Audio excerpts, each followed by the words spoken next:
Por tres razones. En medio de la velocidad de las noticias, siempre habrá tres y más razones para detenernos a analizar los distintos temas que de alguna forma marcan el escenario dentro y fuera de nuestro país. Por tres razones. Conduce Evelyn Fashler, una producción de Noticias Colombia.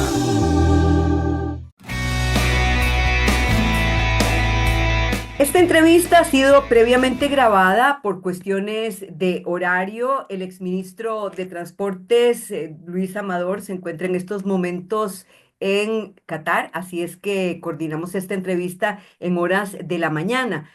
Le doy la más cordial bienvenida, don Luis Amador. ¿Qué tal? ¿Cómo está? Aquí son las 10 de la mañana. ¿Qué hora es ahorita en Qatar?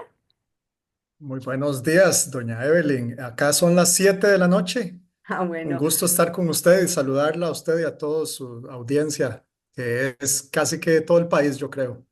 Gracias a Dios es bien, bien basta. Muchas gracias, don Luis. Em, bueno, ¿qué está haciendo en Qatar? Primero que nada, cuéntenos. Usted es profesor en Canadá, pero en estos momentos está dando algún tipo de consultoría. Sí, sí, correcto. Ahorita son, digamos, vacaciones allá en Canadá y entramos al periodo de verano, que generalmente no hay cursos, entonces estoy con un par de proyectos de consultoría con el gobierno acá de Qatar, el Ministerio de Transportes, el Plan Maestro de Transporte Público. Estoy trabajando con un par de empresas que lo están elaborando como consultor y otro proyecto que hace una estrategia para mejorar lo que es la contaminación del aire y tiene estrategias por el CO2 que se acumula en las ciudades, básicamente.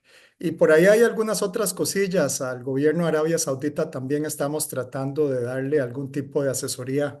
Ayer tuve una reunión con una de las provincias de Irak, que también estamos tratando de dar asesoría y ahí vamos. Eso es el día a día para ganarse uno la vida, doña Evelyn. Don Luis, usted, pues políticamente fue muy activo, estuvo muy activo, su nombre vuelve a cobrar relevancia en los últimos días con el caso conocido como Pista Oscura, donde hubo 22 allanamientos, hubo detenciones, ha sido un caso muy mediático. Su nombre ha vuelto a cobrar relevancia.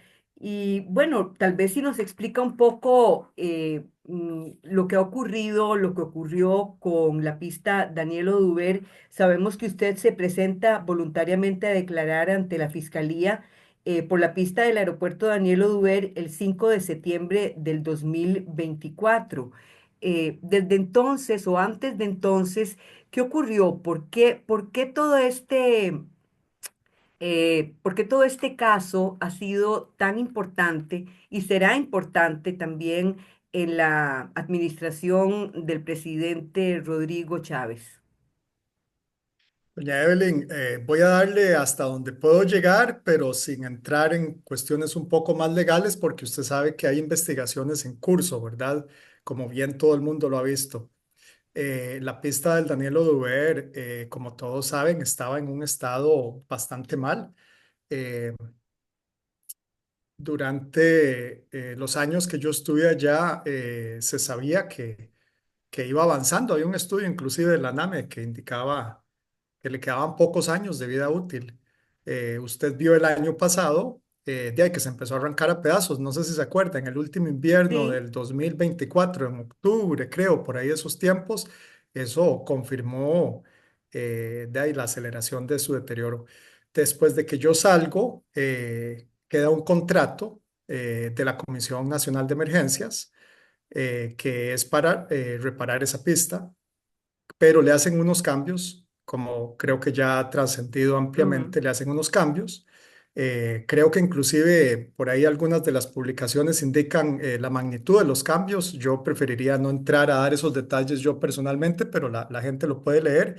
Y de ahí parece que desmejora muchísimo la intervención estructural, la cambian por otra cosa que parece más cosmética, pero de ahí lo que baja en monto es muy poco y de ahí en adelante usted ya vio lo que pasó con los diferentes jerarcas involucrados dentro del caso. Ahora, a usted lo destituye el presidente porque le achaca que usted otorga una licitación hecha a la medida. Pero usted en la Asamblea Legislativa aduce que usted recibió presiones de parte del presidente. ¿Usted sostiene la misma versión? Es que, doña Evelyn, a ver, seamos claros. ¿Quién hace la licitación? Y lo dejo yo grabado en un video el día antes de salir del país, en marzo del 2024, cuando regreso a recoger mis cosas. No fue el Ministerio de Obras Públicas y Transportes el que hace la licitación, es la Comisión Nacional de Emergencias. ¿Quién escribe los términos de referencia en esa licitación? No es el Ministerio de Obras Públicas y Transportes. Entonces, eso es una simple jugada política de él para no tomar parte de culpa y para justificar mi despido. Por Quería eso su quitarme de despido, encima. sí. ¿Por qué? ¿Por qué, don Luis? ¿Por qué lo despiden a usted y no a don Alejandro Picado, que es el responsable de la Comisión Nacional de Emergencias? Tendría que usar un anglicismo. Alejandro Picado es un yes man. A todo le dice que sí, ¿verdad? Me despiden a mí porque ya veníamos teniendo choques de muchas cosas que él quería hacer de una forma o instruía a hacer de una forma y yo estaba en desacuerdo. Y entonces yo contradecía sus órdenes al punto que en algunas circunstancias yo a mi personal le daba la contraindicación de lo que él había instruido. Pasó en APM, pasó en apertura de carreteras, pasó en el Bajo Los Ledesma, pasó en muchos lugares donde de ahí a mí me frenaban y yo tenía que ir a dar la contraindicación. Eh, Esto simplemente fue una cuestión política de montaje. Creo que la gente ya lo tiene claro. En mis declaraciones de la Asamblea Legislativa, no sé, doña Evelyn, si usted las ha pasado Ujú, por su programa, ujú. donde yo digo las presiones que yo percibí indebidas, las llamadas telefónicas que hubieron durante diciembre del año 2023. Creo que la última fue iniciando enero del 2024, en las cuales creo que ya todo el mundo conoce lo que era la presión para que sucediera. Y de ahí yo no tenía acto ni parte. Yo no soy la persona que adjudica, es el presidente de la Comisión Nacional de Emergencias el que hace la adjudicación de esa licitación, no es el ministro de Obras Públicas y Transportes. Y para los que conocen un poco la administración pública, creo que se dan cuenta y lo conocen y lo entienden. Fue el presidente de la Comisión de Emergencias por una presión del presidente de la República, don Luis. Ahí sí ya yo no le sé decir, doña Evelyn. Yo le Ujú. puedo decir las llamadas que dejé ahí declaradas en mi comparecencia en la Asamblea Legislativa en diciembre. Si hubieron otras llamadas que hizo directamente al presidente de la Comisión Nacional de Emergencias, ya yo no lo desconozco. No me extrañaría, pero lo desconozco. ¿Sí le extrañó cuando el presidente nombra al ingeniero Mauricio Batalla en su lugar? Sí, realmente fue sorpresivo. Pero ya usted vio todo lo que ha pasado de ahí en adelante, ¿verdad? Ujú. Inclusive creo que hoy en uno de los diarios de circulación nacional, para no decir nombres, se dice que los documentos que firmó venían de, aparentemente, ¿verdad? Entonces uno empieza a ver el trasfondo de toda esta maraña ahí por detrás. Cuando usted habla de los tentáculos del mal, ¿se refiere a toda esta maraña? Me ¿A qué? refiero a Presidencia de la República, la forma en que está tratando el inquilino de Zapote de manipular absolutamente todo. Cada día fue más claro para mí cómo él quería manipular algunas cosas. Los choques fueron ya tan agrios que yo simplemente no asistía a muchas de las actividades porque yo prefería seguir trabajando que ir a perder el tiempo. Y sí, cuando yo digo los tentáculos del mal, me refiero al inquilino de Zapote, me refiero a que todos queremos que la sanidad regrese a Zapote y que yo no sé usted, pero yo y muchos estamos contando el tiempo para que llegue mayo del 2026 y logremos enderezar a Costa Rica porque llevamos 3 años sin rumbo, perdidos. Don Luis, cuando usted toma el avión para irse a Canadá, siendo ministro, eh, ¿sabía, esperaba esa llamada? En el fondo, usted decía, bueno, lo que sigue es una llamada para destituirme. Digo, ¿la veía venir? No, no lo sabía y de hecho fue un poco diferente. Y le voy a decir, porque yo iba en ese avión con Alejandro eh, Naranjo, el que era director de aviación civil. E íbamos para una actividad de aviación civil internacional, donde nos estaba, una actividad de un congreso, ¿no? Pero ellos nos estaban haciendo la nueva ley de aviación civil, entonces queríamos ir a ver cómo estaba el avance y yo iba para otras cuestiones tratando de que nos prestara Canadá plata o nos metiera una iniciativa privada o algo para la Ruta 32 para ver si la podíamos sacar con paso sobre nivel. Yo no sabía eso, pero sí sabía que él andaba muy enojado porque no se le había adjudicado el contrato a MECO y había dicho reiteradamente, el costo político de esto alguien lo tiene que pagar. Y recuerdo estar en la fila para el avión a la par de Fernando y yo le decía a Fernando, Fernando, te he estado tratando de cubrir porque anda muy enojado, ha querido inclusive despedirte, yo le he hecho ver que vos estás trabajando en muchas otras cosas, que eso no tiene nada que ver con vos, pero mejor si tenés alguna oportunidad o algo, andala buscando porque yo creo que no va a ser mucho el tiempo antes de que despida a alguien y no sé si vas a ser vos. Y si usted Usted le no sabía pregunta a que iba a doña ser, Evelyn, usted no sabía que iba a Alejandro, ser usted. fuimos los dos en Ujú, definitiva, ¿verdad? ujú. Fuimos los dos en definitiva. La verdad, al final de cuentas, doña Evelyn, mucha gente me ha dicho, ¿usted por qué seguía ahí? Y yo seguía ahí porque yo quería y estaba tratando de hacer cosas importantes. El aeropuerto de la zona sur, quería avanzar en viajes de flujo libre y otras cosas que el país ocupa. Pero ya fue como quitarse un elefante de encima realmente el salir. Lo que pasa es que queda el sinsabor de todo lo que uno estaba tratando de hacer. Claro, No pero sé, no siempre sé qué se queda cree. también esa duda. Si usted veía cosas que no le gustaban, eh, don Luis, ¿cómo las sobrellevaba? ¿Cómo las llevaba? ¿Por qué no se fue? ¿Cómo era su relación con él ya al final también? Completamente desgastada, al punto que faltando como 3 o 4 meses, él me dijo, los medios están diciendo que nuestra relación está muy desgastada, nos tienen que ver más cercanos, a mí eso no me interesa, o sea, ya yo no toleraba ver la forma en que, es que doña Evelyn, a ver, entendamos una cosa, tal vez déjeme dar un ejemplo concreto. Yo lo vi a él en una reunión que llamó para infraestructura, faltando 2, 3 meses, para revisar todo el paquete de infraestructura, darle golpes a la mesa de pie, pegando gritos a todo el mundo porque los atracaderos en un montón de islas que están en el Golfo de Nicoya estaban atrasados. Cuando teníamos la Ruta 32 que faltaba plata para terminar, cuando estábamos tratando de mover Barranca Limonal y necesitábamos plata que se tomaran acciones, cuando el ferrocarril necesitábamos que nos apoyaran para los buses eléctricos que Hacienda nos diera un pasivo contingente, un montón de cosas que él simplemente no le importaban pero le daba golpes a la mesa cuando era lo de los atracaderos. Y curiosamente, doña Evelyn, ve uno la marcha que organiza hace algunas semanas contra el señor fiscal general y de dónde venía mucha gente. No sé si usted se dio cuenta que decían que venían de ciertas islas. Y entonces ya uno empieza a entender el por qué movía ciertas cosas de ciertas maneras. Y entonces usted decide desde allá, desde Canadá, una vez que él lo despide, venir a declarar, bueno, primero venir a declarar sobre esta pista, sobre este caso que ahora le ponen pista oscura, venir a declarar, presentarse ante la fiscalía.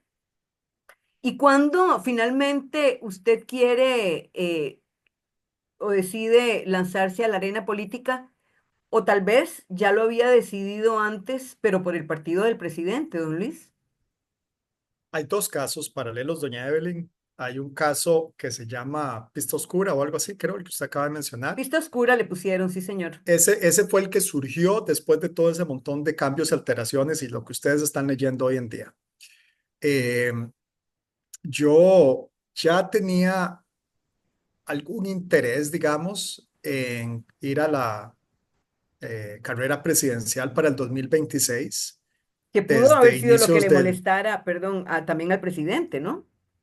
Sí, él se dio cuenta que yo me había reunido con un partido político en mi casa, en el edificio donde yo vivo. Desgraciadamente la sala de reuniones está abajo, en la planta baja, con ventanales amplios, y presumo que alguien pasó, nos vio y le dijo, fue una reunión privada simplemente para conversar a puerta cerrada con ellos. Creo que eso le molestó bastante, lo vio como una traición, me parece en parte, pero ya estaba muy desgastado absolutamente todo, doña Evelyn, como yo le estaba mencionando anteriormente. Yo, después de que uno está a lo interno en el gobierno, uno se da cuenta que la forma de operar, de trabajar, es en respeto de la ley y solo lo que la ley estrictamente permite. Es muy difícil. Ujú, Y ya después de subir esa curva de aprendizaje y darse cuenta que había muchas cosas que podían hacer y que no estaban haciendo, ahí es donde yo empiezo a pensar, aquí lo único que queda es yo tratar de ir a la presidencia para poder hacer esas cosas. ¿Por ujú, qué? Porque uno ve, por ejemplo, le tiro un ejemplo en el aire, la Ruta 27. La Ruta 27 se puede hacer por fideicomiso de titularización. En palabras sencillas, se puede ir con los bancos del Estado, hacer un concurso entre ellos para ver quién gana o que ellos hagan un sindicato, que es que se unan todos, y que salgan a tratar de conectar con los fondos de pensión y que los fondos de pensión inviertan para la expansión de la carretera. Entonces ahí no hay que pagarle nada a Global Vía, no hay que hacer nada. Se le dice, aquí está la plata, haga la expansión y en 9 años, ahora ya serían 8 o 7 quizás, 7 en este momento, el país recupera la carretera que genera $100 millones al año. Con $100 millones al año hacemos un hospital grande cada año para que la gente entienda la magnitud de eso. Y sin embargo, el presidente no quiso, simplemente no quiso. Y lo último que nos dimos cuenta era que había traído a una empresa española, OHLA, y a otra gente a ver si se les daba la ampliación y qué condiciones y cuánto más de plazo y cuánto más de monto querían. ¿Para qué vamos a hacer eso? Si podemos hacer el otro mecanismo que ya lo usaron para hacer la Asamblea Legislativa, el edificio, lo usaron para hacer la Superintendencia de Pensiones frente al Ministerio de Trabajo, ese edificio lindo que se ve ahí, también ujú. usaron esa figura. De ahí, usemos la misma figura. Y así hay muchas cosas. Ahora, hay un pecado original con el que van a tener que lidiar los aspirantes a la presidencia que trabajaron con el presidente Chávez y que hoy tienen este tipo de inquietudes. Eh, por qué no dieron ustedes el paso atrás? Él los destituye. Y ese va a ser un fantasma que a usted, don Luis, y al resto, a don Álvaro, a doña Natalia, no sé quién más, los puede perseguir en esta carrera presidencial. Porque ustedes no son los que se van, porque él es el que los despide. En mi caso particular, porque yo sabía que había muchas cosas que estábamos trabajando y todo se iba a caer. Y eso fue lo que ocurrió. Por ejemplo, estábamos haciendo un primer estacionamiento para el Incofer, para que la gente en Alajuela tuviera 500 campos para parquearse a la par del tren y venir a San José. Lo mandaron a cancelar. Por ejemplo, habíamos activado plantas de asfalto, las mandaron a cerrar todas. Estábamos tratando de sacar el aeropuerto del sur, creo, no sé, espero, confío en que lo sigan adelante. Y así hay una lista, doña Evelyn, entiéndame, tal vez déjeme uno más, perdón, 10 segundos. Usted sabe No, el caos vial que hay en el país. sí le entiendo, Teníamos ajá. proyectos de ley para tratar de arreglar ese caos vial para que todo desarrollo frente a carretera municipal cantonal siguiera procedimientos similares a los de carreteras nacionales. Cuando usted va a una carretera nacional y ve el nuevo Golmar ahí que va para, ya dije un nombre comercial, perdón, No que va importa, para no, no se Santana, preocupe. o Tal vez pauta, no sé. oh, sí, perdóneme. O la zona franca en Grecia, o sobre la ruta 1 como por Barrial que se ven las rampas de carriles de aceleración. Se integra adecuadamente, pero en ruta cantonal no ocurre. Ese proyecto de ley estaba listo. Había otro proyecto para embellecimiento de carreteras para poder hacerlo una realidad. La ley de concesión de obra pública la teníamos lista para sacar. El nuevo reglamento lo teníamos listo para volver a sacar. Y así había una lista de cosas que venían a remediar muchísimo de lo que está sufriendo el país, porque yo por los 2 años me sentaba con mi gente y a lo interno, y íbamos viendo marco legal en las mañanas y en las tardes yo me dedicaba a dar seguimiento a proyectos. Yo sabía que todo eso se iba a caer, que todo se iba a perder y efectivamente yo salí. La persona que llegó se dedicó a abrir las obras que ya venían todas encaminadas, tiró todo lo demás al piso, al suelo. Los buses, por ejemplo, había un decreto para que todo bus nuevo fuera de piso plano, no más gradas en el área metropolitana. Todo bus nuevo tuviera pago electrónico. Había un proyecto de ley para que los buses eléctricos salieran. Pero por eso, y si sabía que se iba a caer, ¿por qué siguió trabajando en ese gobierno? Si yo estaba a lo interno, yo podía seguir empujando para que esas cosas salieran, Ok, porque no necesariamente un proyecto de ley lo tengo que presentar yo. Hay claro. proyectos de ley que usted ve en este momento que son de diputados, que no le voy a decir quién, de otros partidos, que los están moviendo, pero que los hicimos nosotros, que los hice yo con mi gente. Ok, ah, después de que usted sale, ¿tiene algún tipo de conversación con don Mauricio Batalla acerca de estos temas? No, Pero es usted quien la lo lleva al comunicación. Ministerio de Obras Públicas y Transportes. Sí, habíamos sido compañeros en la Universidad Fidelitas, allá dije otro nombre, perdón, en el 98 a 2002 más o menos. Eh, y cuando yo regreso y nadie me quería aceptar el CONAVI, pienso que tal vez aquel compañero que yo tenía, tal vez le interesaría y él se veía como una persona ejecutora. Yo tenía, calcule usted, del 2002 al 20 años de no hablar con él. Lo llamo, lo traigo y de ahí en adelante, cuando a él lo nombran, la comunicación se corta. Todo. De hecho, mis antiguos viceministros, que todavía queda uno en el MOP, la comunicación se corta. Eh, Hay jerarcas que yo propuse y que todavía están ahí. La gente sabe quiénes, posiblemente, un par. La comunicación se corta simplemente. ¿Por qué? Porque tienen temor a presidencia. Y cada vez que yo decía en alguna entrevista que había gente en presidencia que podía ser considerada para un futuro, circulaban en el chat interno o hacían llamadas a los que sabían que eran cercanos. Es que es la estrategia del miedo la que imponen y así es como pretenden hacer las cosas. Y efectivamente, usted entonces tiene un acercamiento con el Partido Unidad Social Cristiana, pero es un acercamiento que no prospera, Así siguiendo es. la línea del tiempo.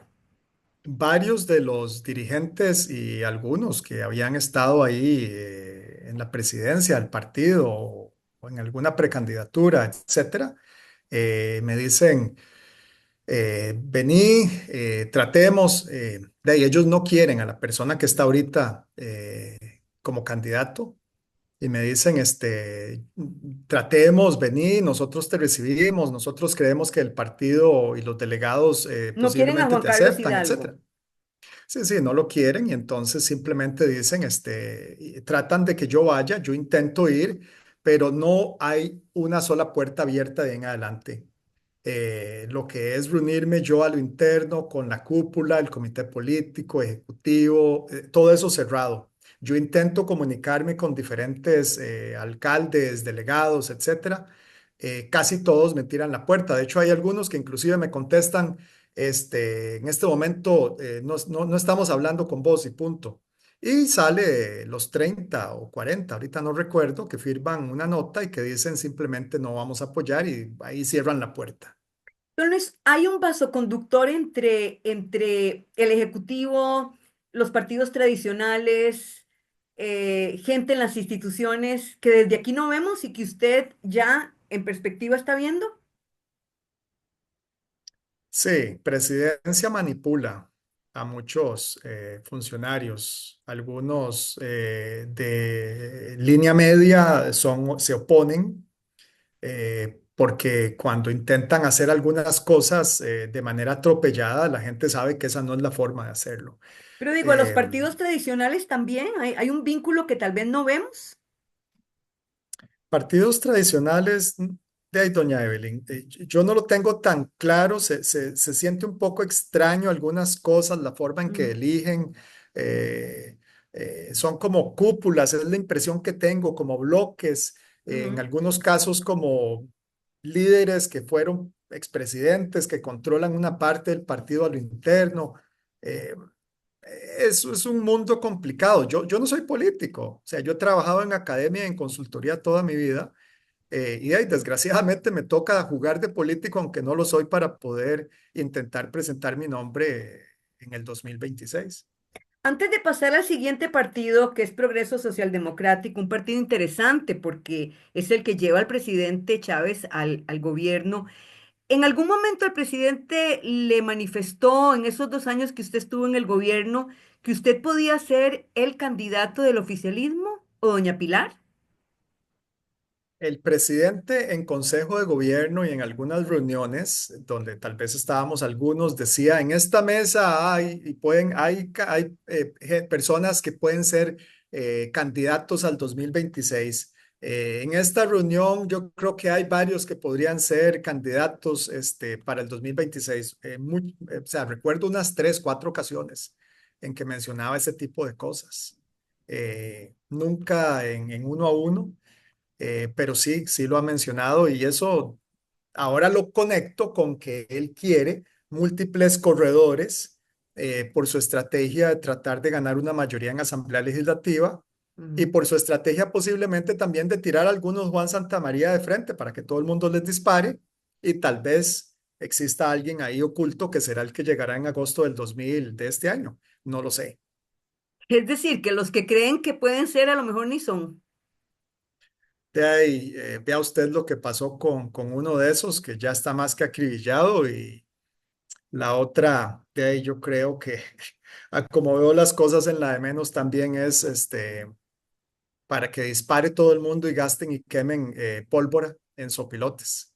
Y tiene un as bajo la manga, tal vez el oficialismo, que todavía no lo ha revelado con contra el cual usted, entre otros 20 aspirantes, tendrá que competir para el 2026.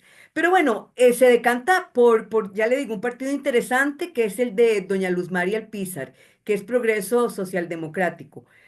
Aunque doña Luz Mari también dice, yo tengo mi derecho de llave. ¿Cómo han sido esas Mm. conversaciones? Han ido progresando, iniciaron un poco de manera general para ver la apertura del partido en la cual ellos me preguntaron, pero ¿por qué hasta ahora viene a progreso? Y creo que mucha gente que nos escucha tal vez se pregunta eso. Pues sí. Y yo les dije, pero es que de ahí yo pensé que el presidente todavía tenía control sobre los delegados de progreso. Por eso yo no había ido ahí. Hasta que alguien cercano del equipo de asesores de los que serían futuros candidatos para ministerios me dice, no, no. Progreso ya lo limpiaron completamente. Ya todos los que eran del chavismo se salieron. Los últimos se terminaron de salir el año pasado cuando hicieron renovación de estructuras. Ya eso está limpio. Y entonces ahí, eso fue en diciembre, yo la contacto a ella. Empezamos a hablar.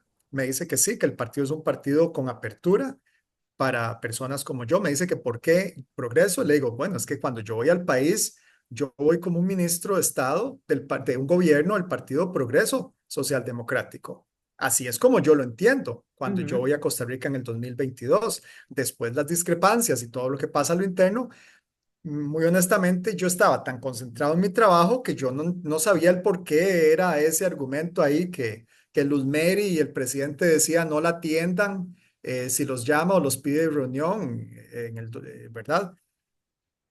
Las conversaciones evolucionan, hablamos de educación, de seguridad, de salud, de energía, de infraestructura, de generación de empleo, de las listas de espera de la Caja del Seguro Social, de los agricultores, ganaderos, etcétera. Y nos damos cuenta que estamos bastante entonados en la temática que se quiere llevar adelante, quizás un par de temas en los cuales tenemos que terminar de afinar porque yo sí creo que tenemos que impulsar un poco grandes temas como gas natural, por ejemplo, aunque sea con mucho cuidado y con pasos despacio, pero tenemos que hacerlo porque si no, los recursos del Estado nunca van a dar para avanzar al ritmo que Costa Rica necesita. Y después de eso empezamos una serie de conversaciones más recientemente, en el último mes y medio, ya meramente político, en Claro. miras hacia la campaña del 2026, a los mecanismos internos de postulación para no solo los que queremos ser candidatos a presidencia, sino también diputaciones, de los mecanismos internos, si llegamos a un gobierno, de cómo vamos a darle oportunidad a la gente a lo interno del partido y a gente que esté afuera, que podamos constatar que son gente íntegra de acceder a puesto público. Y ahí es donde está más o menos la conversación. Ellos tienen que ir a una serie de asambleas que creo que están programadas para hacer algunos cambios y modificaciones. Creo que la ratificación, si, que yo confío que me den ese honor, sería como hacia julio posiblemente. Igual yo estaré visitando el país ahora en junio porque yo le pedí una reunión para tratar informalmente de sentarme con los delegados, militantes, con la gente que está ahí a lo interno, para que me puedan preguntar lo que ellos quieran, para que puedan conocer qué es lo que yo quiero para el país, para que podamos conversar tranquilamente. Si ellos, ok, si eligieran, si lo eligen a usted, obviamente usted correría por la carrera presidencial con una doble postulación. No, mucha gente me lo ha preguntado, pero lo que pasa es que yo creo que yo no tengo la paciencia para estar en la Asamblea Legislativa en esos debates interminables o comisiones interminables. Simplemente yo no es mi área, no soy abogado, no soy especialista en eso. Yo no tengo problema en sentarme a reformular una ley, lo he hecho aquí en el exterior y en Costa Rica. Pero no, prefiero dejarle eso a personas que sean más del ámbito legislativo. Mi pretensión es realmente ir a coordinar el país, a ir a tratar de hacerlo. Y doña Evelyn, es que yo no sé si la gente entiende la magnitud de eso, pero es que es echarse a los hombros un peso gigantesco. Si uno quiere hacer las cosas bien, ¿verdad? Y además de eso, ayer lo hablaba con un abogado penalista, la cantidad de denuncias que le esperan que le esperan a cualquier funcionario público, ¿verdad? Bueno, usted lo ha vivido, todos lo han vivido, sobre todo si es el presidente de un país. Lo que me lleva a esta pregunta. eh, Usted es asesor en Qatar, consultor, perdón, en Qatar y profesor en la Universidad de Concordia en Canadá. De ahí, está más que cómodo, don Luis Amador. Tuvo que salir de Sí, aquí, le sí. decomisaron los teléfonos, el presidente lo tachó de traidor, prácticamente de ladrón, de hacer una licitación a la medida, ¿verdad? En una cadena nacional. ¿Por qué? Porque quiere volver a la política. No es a la política, es a poder trabajar por el país. Y a ver, tal vez déjeme explicarme. Sí, Tengo señor. 15 años de ser profesor en la universidad. Ya uno tiene que volver a dar los mismos cursos una y otra vez. Uno se aburre. Entonces, la consultoría que empezó como en el 2013-14 con un par de proyectillos y ya más fuertemente en el 2017, esa como que lo entretiene a uno, pero uno le tiene que ofrecer a los gobiernos y uno le recomienda las cosas, pero no las implementan. A veces algunas sí, otras no. Esa es una parte. La otra parte es, Ujú. yo he sido muy crítico de Costa Rica. La gente que me conoce, que ha sido mis amigos, familiares, ellos saben que yo critico Costa Rica de pies a cabeza. A veces me dicen, caes mal. Sí, caigo mal, pero es porque me duele tanto ver que el país no levanta y veo otros lugares que sí lo logran.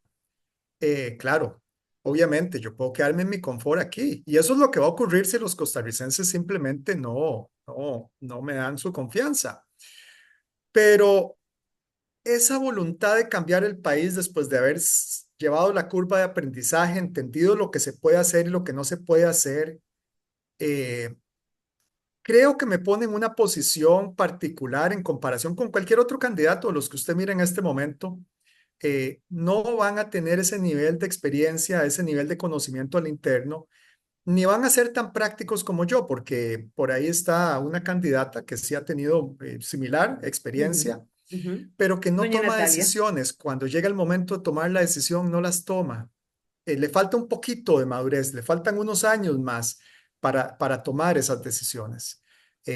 No estoy diciendo que sea una mala persona, pero la otra parte es ya más personal. Eh, Mis antepasados fueron políticos, creo que lo tengo en la sangre, de alguna manera. Como sus antepasados, ¿quién fue político en su Sí, familia? sí, uno de mis tatarabuelos fue hermano de Jesús Jiménez Zamora, fue vicepresidente y ministro de varios ramos. Mi bisabuelo fue miembro de la Asamblea Legislativa de Costa Rica en el año 14 al 17. Su padre fue vicepresidente de Colombia, ministro de varias carteras en Colombia, presidente de uno de los estados, etcétera. O sea, hay varios Ujú. que vienen de atrás que han estado en esta arena. Yo no sé si de alguna forma me ha llegado. Claro, eh, don Luis, pero ¿sabe qué? Es curioso porque usted tiene también coincidencias con el presidente en el sentido de que aquí hay que cambiar la forma en que se hacen las cosas, en que este es un país con muchísimas trabas. En eso sí coincide. Y por eso me imagino que logró trabajar 2 años en ese gobierno, según Sí, lo que le pero estoy doña Evelyn, escuchando. No en eso la uno lo forma, hace. no en la forma, pero sí en ese concepto de que en este país las cosas no caminan. Está muy entrabado. Hay 10.000 leyes. Las diez ¿Sí? mil leyes están con traslapes. Muchas tienen 50, 60 años. La ley de aviación civil tiene 54 años, si no me equivoco. Está Imagínense una ley entrabado de en la aviación Asamblea civil de esa Legislativa, edad. en eso sí coincide con Chávez. Sí, sí. Está entrabado en las leyes porque las leyes son las que le permiten al Ejecutivo cómo hacer las cosas. ¿Ok? Entonces, claro, hay que modernizar el marco legal, pero también hay que tomar las decisiones con las leyes y reglamentos y con lo que se puede hacer, como ahora le he dado algunos ejemplos. El problema que tiene Chávez es que ha tenido formas de hacer cosas que simplemente no las quiere utilizar. La Y lo que usa es Contraloría, el por ejemplo, la argumento. Contraloría, que él dice que entraba todo. ¿Usted coincide con él o no? La Contraloría es muy crítica porque ya está cansada de ver que manda y manda informes y la administración pública no termina de ejecutar lo que mandan sus informes. Le doy un ejemplo. En el Ujú. ministerio habían pedido un sistema de gestión de activos viales, que es la forma en que uno planifica y ejecuta reparaciones de carretera para que no pase lo que pasó en los Yoses que estaban arrancando la carpeta en diciembre de este año pasado, cuando tenía solo 2 años de haber sido colocada esa carpeta, porque yo recuerdo que yo se había mandado a cambiar. Para que no pasen esas cosas, es ese tipo. Tenían, creo que 15, 18 años de pedir que se hiciera el sistema de gestión y los gobiernos lo pateaban y decían que sí y contrataban a algún consultor por un monto ahí que hacía un reportico y no hacía absolutamente nada. Nosotros lo hicimos. Claro, también lo echaron a la basura, posiblemente. No lo sé, pero me imagino. La Contraloría está cansada que no se haga la modernización del Estado. El Estado, doña Evelyn, y todos los que nos escuchan, requiere algunas reestructuraciones a lo interno. Recuerden la reestructuración que propusimos para el Ministerio de Obras Públicas y Transportes, que era para quitar duplicidades, para mejorar desde el punto de vista de gestión interna.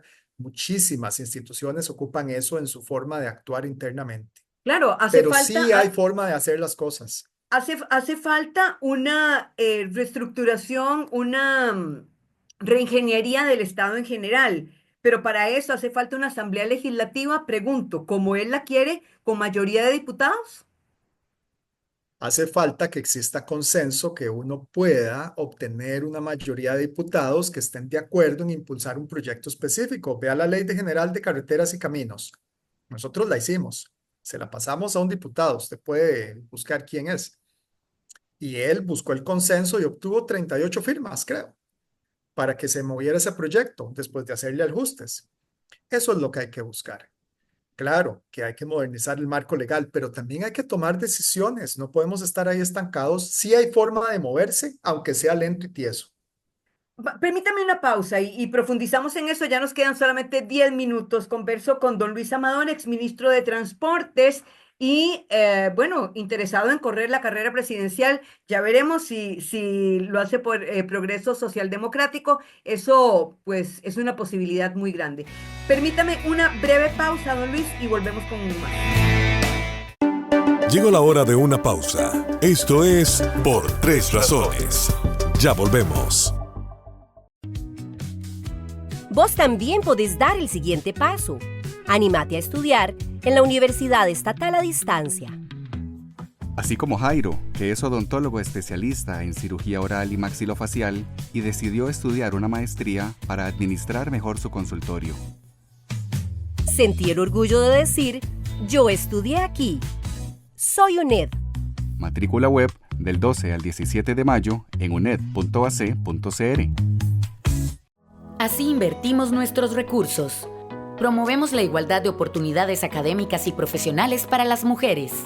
Incentivamos su incursión en la ingeniería a través de la atracción, permanencia, graduación e inserción laboral. Favorecemos su acceso a la internacionalización en las áreas de investigación e innovación y aportamos al desarrollo de una sociedad más justa y participativa. En el TEC, invertimos en el bienestar de nuestro país. Seguimos por Tres Razones. En Colombia. Por Tres Razones. Continuamos hablando con Luis Amador, exministro de Transportes y, bueno, un político que no es político, es una persona que ha manifestado su deseo de volver al campo político, esta vez por el Partido Progreso Social Democrático. Si se decantara la gente de Progreso, don Luis, por doña Luz María Alpizar, ¿usted entraría en la fórmula presidencial de ella? No, no, no lo haría. ¿Va por la presidencia o nada? Sí, porque es que si no quedamos en lo mismo, yo no puedo tomar las decisiones. Y entonces entramos con personas que yo no estoy seguro si van a tener el estómago para tomar ciertas decisiones difíciles, pero que hay que tomar para que el país camine. Pero, don Luis, volvemos a lo mismo de la mayoría de los diputados. Usted me habla de consenso, pero desgraciadamente en nuestra Asamblea Legislativa muchas decisiones se toman por cálculo.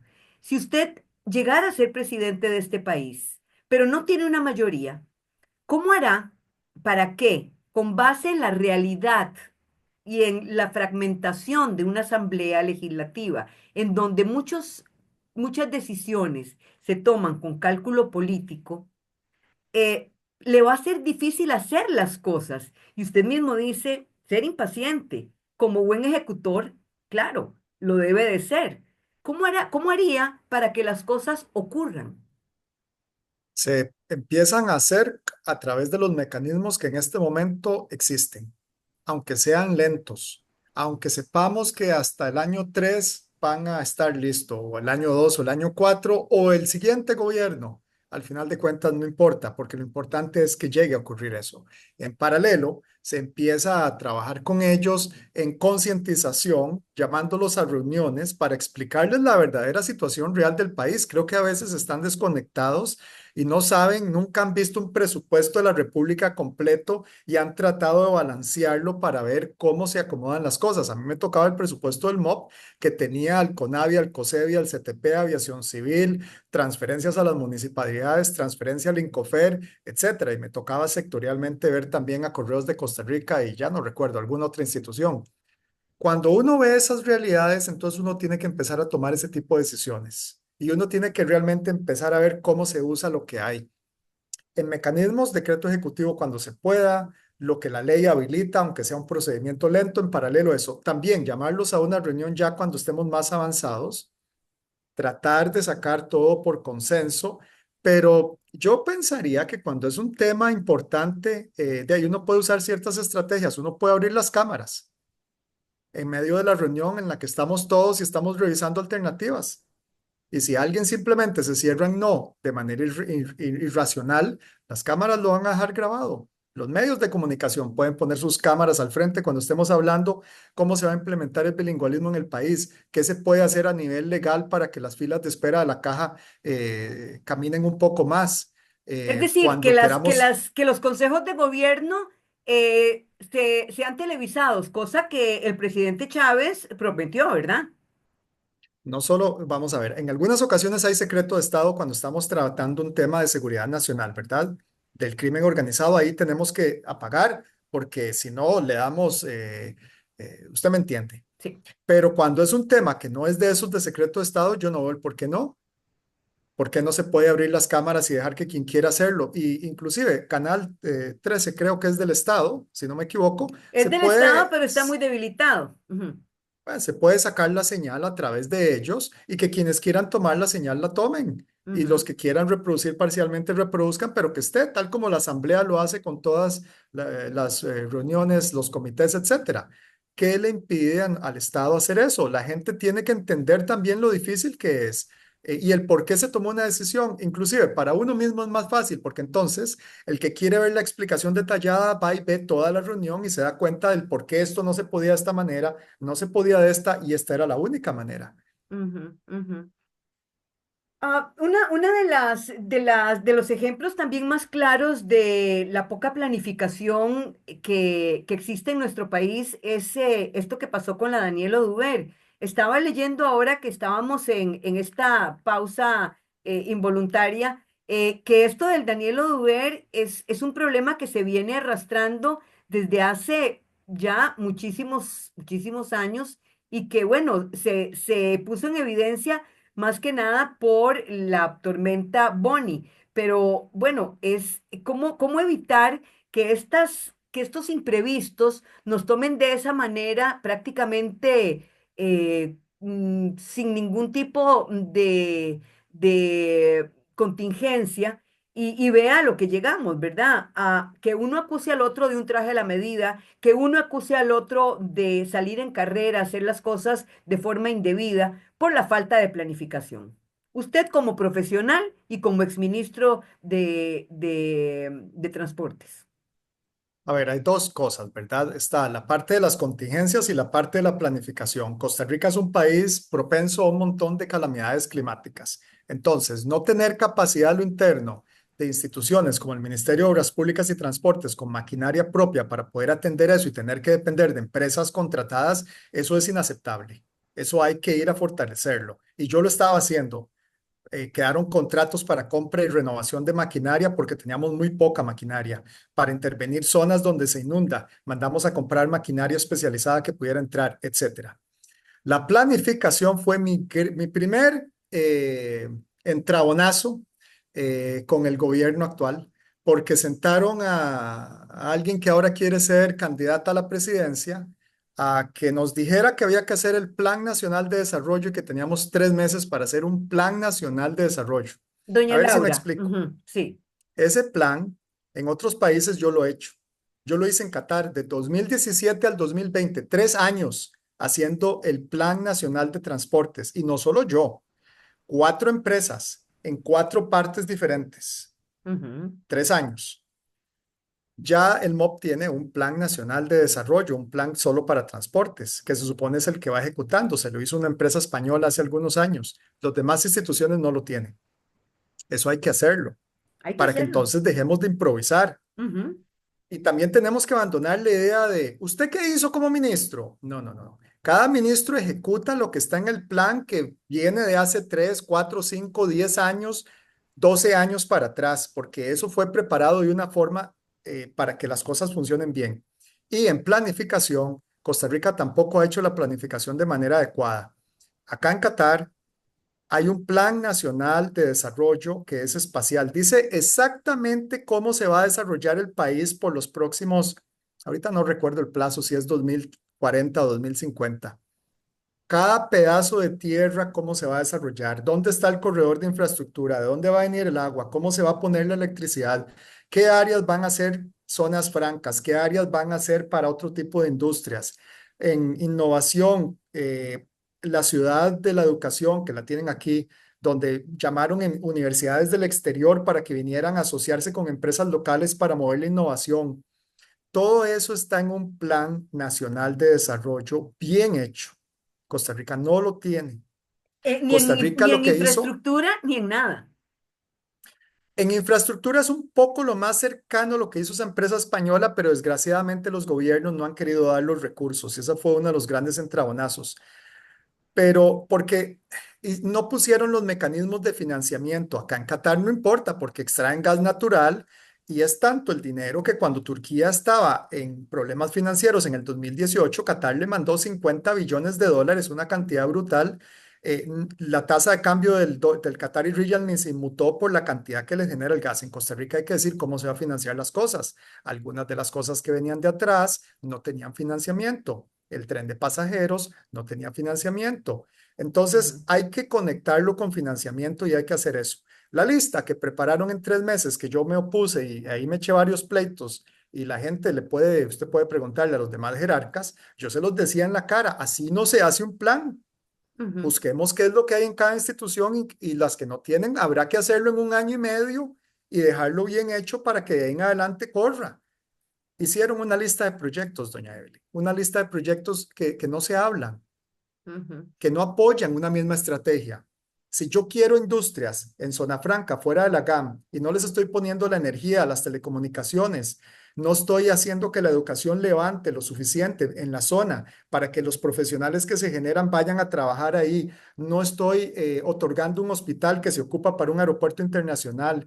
Si no estoy trabajando todas las cosas en paralelo para que una zona levante, toda esa lista es una improvisación que no va a funcionar. Finalmente, don Luis, la campaña, lo dicen los analistas, lo dicen los diputados, será rudísima. ¿Es consciente? Sí, Será sí, claro, rudísima. pero imagínese usted todas las mentiras que le inventan a uno. Bueno, contra ellas usted tendrá que defenderse de parte de el oficialismo y aparte de eso, defender su posición de sus contendores. Tienen una granja de troles, ¿verdad? Por ahí decían que la granja de troles parece que está como por la zona norte, no sé si es cierto o no, pero efectivamente la tienen y hacen una cantidad de bulla en redes. Posiblemente ahí están, no sé si en su programa pueden poner comentarios, pero si es así, hoy ya se Sí, pero ganaron el no los salario. estamos viendo porque como estamos grabando en la mañana y este programa pasará a las 3, los veremos después. Bueno, ahí se están ganando el salario, poniendo quién sabe qué montón de tonteras. Qué lástima que sea así, porque al final de cuentas, usted sabe, doña Evelyn, el apoyo que tiene el gobierno actual se da porque la gente sabe que se ocupa un cambio y han explotado muy bien ese mensaje. Lo han Ujú, explotado muy bien en conjunto a soy un pobrecito que no puede hacer y no me dejan hacer. Sí se ujú. puede hacer.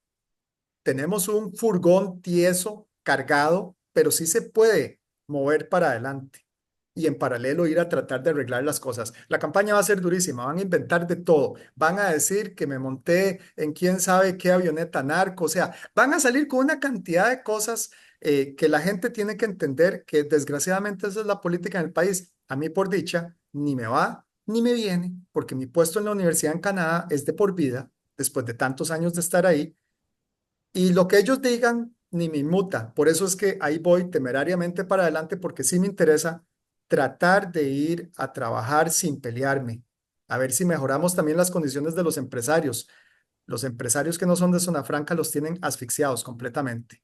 Don Luis, en este caso en particular, en el caso Pista Oscura, ya usted dio su declaración. ¿Qué le falta en esto? Judicialmente, ¿usted está involucrado? ¿Tiene que venir a dar otra declaración?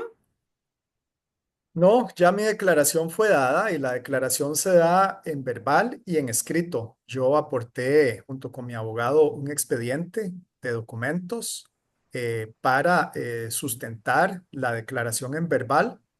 Revisamos todo lo que se estaba aportando. Yo ampliamente declaré, creo que fueron como 4 horas, una cosa así, que estuve ahí adentro conversando con ellos. Creo que les quedó muy claro. Ellos tienen que seguir el proceso. Hay muchos otros involucrados.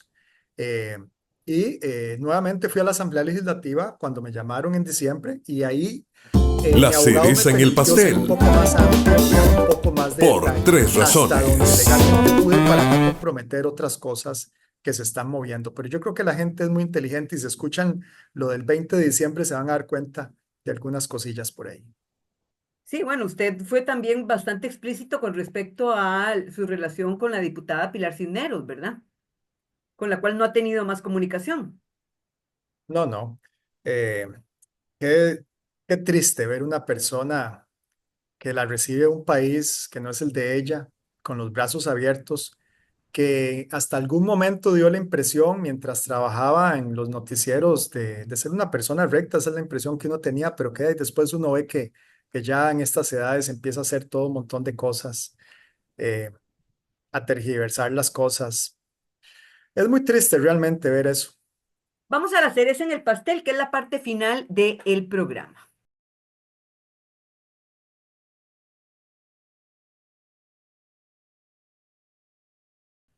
Don Luis, la cereza en el pastel es una reflexión que le pido yo a mis invitados, una reflexión final que le pido yo a mis invitados acerca de todo lo que hemos conversado. Le doy un ejemplo. Yo pongo la cereza en el pastel, bueno, porque esta campaña sé que va a ser muy ruda, pero se libere un poco, se libere en la medida de lo posible del lenguaje violento, de los insultos, ¿verdad?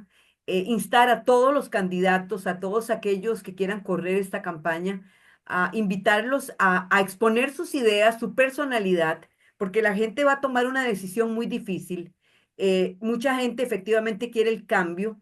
Lo importante es saber cómo va a tomar ese cambio. Entonces, esta es mi reflexión final. He hablado con todos los candidatos hasta el momento. No sé si saldrán más. Sí, claro, tendrán que salir los del oficialismo y por ahí algunos otros más. Y bueno, me ha gustado mucho conversar con usted. Le agradezco mucho que me haya dado este espacio y espero seguir en contacto con usted, don Luis Amador, exministro de Transportes. ¿Usted por qué pone su Muchas cereza en el gracias. pastel o su reflexión final? Mi reflexión es muy sencilla. Yo creo que todos estamos de acuerdo en la necesidad de ese cambio. Todos nos damos cuenta que el país y los que hemos salido del país y visto otras naciones, no vamos a la misma velocidad, no estamos caminando a la misma velocidad. Inclusive el vecino del sur, uno ve a Panamá y uno dice, puña, ¿cómo han hecho todo eso? Puchis, como un metro, ¿verdad? Sí, y ahora hasta un tren anuncian Un tren, aparentemente que va a llegar sí. a la frontera de Costa Rica, la apertura de toda la costa del Caribe con una nueva autopista, y ahí van levantando, se han apalancado con su canal, y uno dice, ¿cuánto quisiera yo ver que algo así ocurriera, que finalmente lográramos hacer las cosas? Yo creo que sí se puede ir trabajando todo, no se va a arreglar en 4 años, eso es mentirle a Finaliza la por gente, tres yo no los voy a razones. mentir. Le esperamos de Pero lunes sí a se puede viernes a empezar a las 3 de la tarde para Y al final de analizar los cuentas, si habemos distintos temas varios que marcan el que escenario estamos dentro y todos en la fuera de misma línea, nuestro país. creo que Por también tres deberíamos de razones. pensar Una producción de llegar a un Noticias gobierno en Colombia. el que colaboremos los que sí queremos trabajar por el país. Hay otros que son candidatos o precandidatos que tienen buenas ideas, tal vez no tienen la experiencia todavía, tal vez no tienen el conocimiento todavía, pero eso no implica que no lo vayan a hacer hacia un futuro. Yo les pido a los costarricenses que se fijen más en las propuestas, si son factibles, si resuelven los problemas que usted sufre, que ese montón de mentiras, porque les encanta serruchar el piso, desgraciadamente es el deporte nacional. Muchas gracias, don Luis Amador. Gracias por esta entrevista y gracias a todos ustedes por acompañarnos aquí en Por Tres Razones. Gracias.